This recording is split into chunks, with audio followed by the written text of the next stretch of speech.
Break ಆದ್ಮೇಲೆ ಮತ್ತೆ ಸ್ವಾಗತ. ಕಾವೇರಿ ಗಲಾಟೆಯಲ್ಲಿ ತಮಿಳುನಾಡಿನ ರಾಮೇಶ್ವರಂನಲ್ಲಿ ತಮಿಳಿಗರಿಂದ ಹಲ್ಲೆಗೆ ಒಳಗಾಗಿದ್ದಂತ ಕನ್ನಡಿಗ ಮಂಜುನಾಥ್ ಇವತ್ತು ಬೆಳಗ್ಗೆ ಸುರಕ್ಷಿತವಾಗಿ ಕರ್ನಾಟಕಕ್ಕೆ ವಾಪಸ್ಸಾಗಿದ್ದಾರೆ.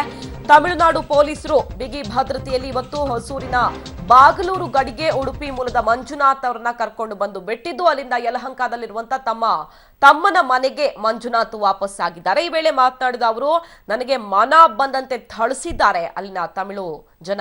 ಕಾವೇರಿ ತಮಿಳುನಾಡಿಗೆ ಸೇರಿದ್ದು ಅಂತ ಹೇಳು ಅಂತ ಒತ್ತಡ ಹಾಕಿದ್ರು. ನಾನು ಹೇಳೋದಿಲ್ಲ ಅಂತ ಹೇಳಿದಾಗ ನನಗೆ ದೊಣ್ಣೆಯಿಂದ ಹೊಡೆದ್ರು, ಕೈ ಮುಗಿದ್ರು ಬಿಡ್ಲಿಲ್ಲ. ನಾನು ಯಾತ್ರಾರ್ಥಿಗಳನ್ನ ಕರ್ಕೊಂಡು ತಮಿಳುನಾಡಿಗೆ ಹೋಗಿದ್ದೆ ಅಂತ ತಮಿಳುನಾಡಿನಲ್ಲಿ ಏಟು ತಿಂದಂತ ಮಂಜುನಾಥ್ ಪಬ್ಲಿಕ್ ಟಿವಿಗೆ ತಮ್ಮ ನೋವನ್ನ ತೋಡ್ಕೊಂಡಿದ್ದಾರೆ. ಎಸ್, ನಮ್ಮ ಪ್ರತಿನಿಧಿ ಸ್ಮಿತಾ ಜೊತೆ ಮಂಜುನಾಥ್ ಏನ್ ಮಾತಾಡಿದ್ದಾರೆ ನೋಡೋಣ. ಅವರು ಕಾವೇರಿ ನೀರನ್ನ ತಮಿಳುನಾಡಿಗೆ ಬಿಟ್ಟಿಲ್ಲ ಅನ್ನೋ ಒಂದೇ ಒಂದು ಕಾರಣಕ್ಕಾಗಿ ತಮಿಳುನಾಡಿನಲ್ಲಿ ಕನ್ನಡಿಗನ ಮೇಲೆ ಮಾರಣಾಂತಿಕ ಹಲ್ಲೆ ಕೂಡ ನಡೀತು. ಅಲ್ಲಿ ಜೀವವನ್ನು ಉಳಿಸಿಕೊಂಡು ಬೆಂಗಳೂರಿಗೆ ವಾಪಸ್ ಆದಂತಹ ಕನ್ನಡಿಗ ಮಂಜುನಾಥ್ ಅವರು ನಮ್ಮ ಜೊತೆಗಿದ್ದಾರೆ. ಅವರಿಂದನೇ ಕೇಳೋಣ. ಸರ್, ಹೇಗ್ ಸರ್ ನೀವು ವಾಪಸ್ ಆದ್ರಿ ಜೀವಂತವಾಗಿ? ಆ ರೀತಿ ಮಾರಣಾಂತಿಕವಾಗಿ ಹಲ್ಲೆ ನಡೆಸ್ತಾ ಇದ್ರು ನಿಮ್ಮ ಮೇಲೆ. ಸಡನ್ಲಿ ಗಲಾಟೆ ಸ್ಟಾರ್ಟ್ ಆಯ್ತು. ದೊಡ್ಡ ವೆಹಿಕಲ್ ಫಸ್ಟ್ ಹೊಡೆದಿದ್ದಾರೆ ಅವರು. ಆವಾಗ ಅವ್ರಿಗೆ ನಮ್ಗೆ ಸೆಕ್ಯೂರಿಟಿ ಕೊಟ್ಟಿದೆ, ನಮ್ ಈ ವೆಹಿಕಲ್ ಎಲ್ಲ ಸೇಫ್ಟಿ ಆಗ್ತಿತ್ತು. ನನಗೆ ಹೊಡೆಯುವುದು ತಪ್ಪಿತ್ತು, ಎಲ್ಲದೂ ತಪ್ಪಿತ್ತು. ಅದ್ರ ಕಣ್ಣೀರ್ ಹಾಕಿ ಇದ್ ಮಾಡಿದ್ರು. ಅವ್ರು ಪೊಲೀಸ್ನವ್ರು ಇದ್ದಿದ್ರು, ನನ್ನನ್ನು ಏನು ನೋಡ್ದಿದ್ದಾರೆ, ಕೈ ಮುಗ್ದಿ. ನಾನು ಇವ್ರು ಎಣಿಸ್ಕೊಂಡ್ರು ಹೊಡೆದಕ್ಕೆ ಕೈ ಮುಗಿಯುವಷ್ಟು ನಾನು ಹೇಳಿಯಲ್ಲ. ನಾನು ಪೊಲೀಸ್ನವ್ರು ಇದ್ದಾರಂತೆ ನಾನು ಕೈ ಮುಗ್ದಿದೆ. ಅಷ್ಟೊಂದು ಅಮಾನವೀಯವಾಗಿ ವರ್ತಿಸ್ತಾ ಇದ್ರು, ದೊಣ್ಣೆನಲ್ಲಿ ಹೊಡಿತಾ ಇದ್ರು.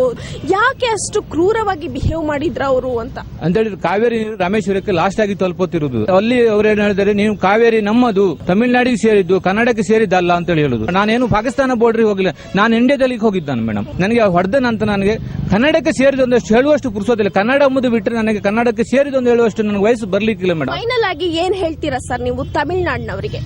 ತಮಿಳುನಾಡಿಗೆ ಹೇಳುವುದೇನಿಲ್ಲ ನನ್ನೊಂದಿಂದ. ಕಾವೇರಿ ನೀರು ಅವರದು ಅಂತ ಹೇಳಿ ಅಷ್ಟು ಹೋದಾಗ ಕಾವೇರಿ ಹುಟ್ಟಿದ್ದಲ್ಲಿ ಅಂತ ಅವ್ರು ತಿಳ್ಕೊಳ್ಬೇಕು. ಇದು ಹಲ್ಲೆಗೊಳಗಾದಂತಹ ಮಂಜುನಾಥ್ ಅವರ ಮಾತು.